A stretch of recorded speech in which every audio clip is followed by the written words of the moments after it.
কইছি যে আর দূরের দিকে যাইও না, ঠিক আছে নি? এ ধান কাটবে বাড়ির থাই এটাই বালা। কি অবস্থা, নাস্তা টাস্তা খাইছো তো? হ্যাঁ, এন্দি দূর হয়েছে এন্দি, হ্যাঁ।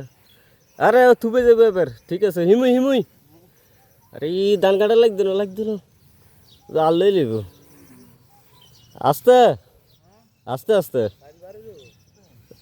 সিদ্ধ ধান তো একবারে বাদ বাদ হয়ে যাইব তোমার পায়ের লগে।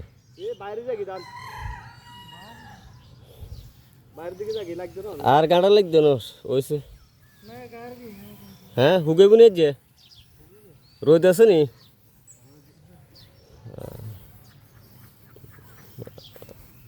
আসলে বাগিনের ধান গাড়া ঠিক আছে, কিন্তু মোটামুটি করছে তো আগে, হয়তো অনেকটু অসুস্থতার কারণে।